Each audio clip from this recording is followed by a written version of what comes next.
आज हमने के एगो शोक संदेश में बनी सब, कजिया में, श्राद्ध में, ब्रह्मभोज में बनी सब। तो वही तरह के गाना बजाना होई जौन की हनुमान जी जौन मरल बनी लोग हनुमान जी वहां के कहत रहल, तो हनुमान जी के आत्मा के ऊपर कोनो क्षति ना आवे।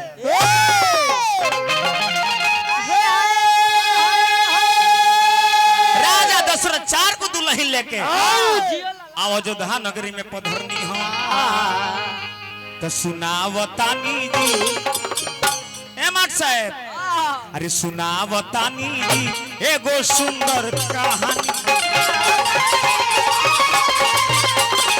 सुनावतानी जी एगो सुंदर कहानी।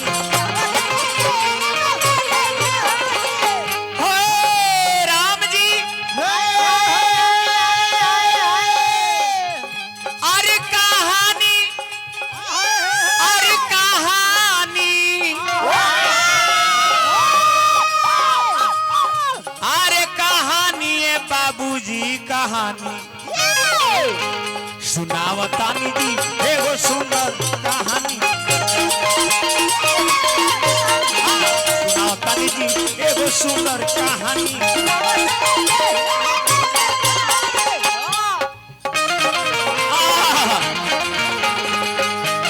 हरि बोलो, हरि बोलो।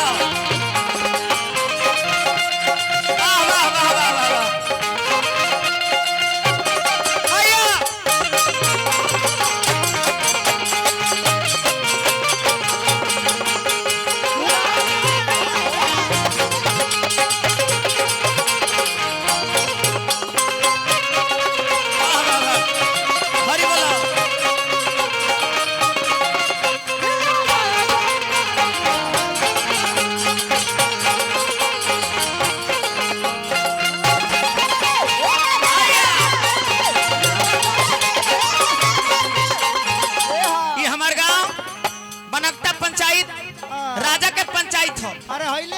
लेकिन एबार ऑर्केस्ट्रा रही, अरे रुपया का बारिश हो ना छिटको ना पड़ल। हां एबार ऑर्केस्ट्रा विशेष बाबू, अरे दोनों कलाकार के रुपया के बरखा होई। अरे हमनी के छिटको ना पड़ल ना तारा पर पत्थल पड़ी।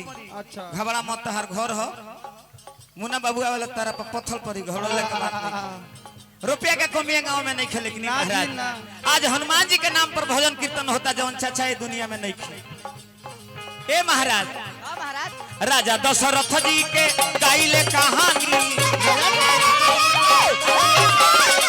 राजा दशरथ जी के गाइले कहानी। अरे बेदवा पुरानवा में पढ़ले हम बानी, अरे बेदवा पुरानवा में पढ़ले हम बानी। अरे बीजे बाबा, अरे बीजे बाबा, अरे बीजे बाबा लिखले बानी तोने गावतानी, सुनावतानी जी एगो सुंदर, सुनावतानी जी एगो सुंदर कहानी। वह राजा दशरथ जी एक दिन देखले शीशा में कि कान में के जौन केस रहे उ पा गई रहे। राजा सोचले कि हमार बुढ़ारी आ गई तो कहे ना राम के राजा बना दिया। तो बैठ के अरे भवानावा में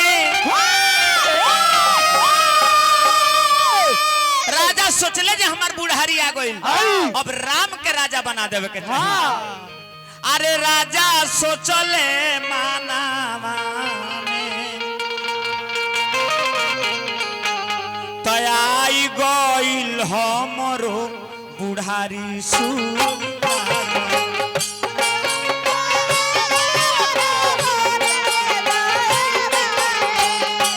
आई गइल हमरो बुढ़ारी सुनो राजा जी।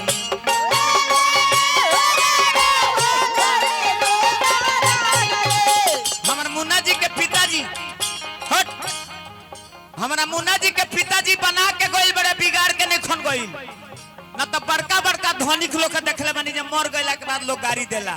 जाए दा फलानवा मर गइल गांव संचित हो गइल खाली 50 टके लिया लेकिन धन बाड़ा हमार चाचा जी आज तेरा नाम पर भगवान के चर्चा होता तो यही जी स्वर्ग बा यही जी नरक बा तो हमने के अपना के सोचे के बा बोलल जाओ राजेश जी बड़ी बड़ी रुपया दिले बानी राजा दशरथ आंगना में बैठ के सोचता रे आई गई हमरो बुढ़ारी सुन राजा जी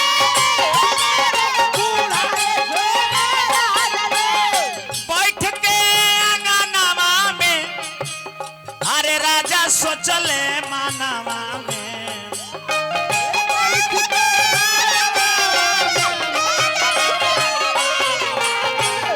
सत्येंद्र बाबू अरे आई गई हमरो बुढ़ारी सुन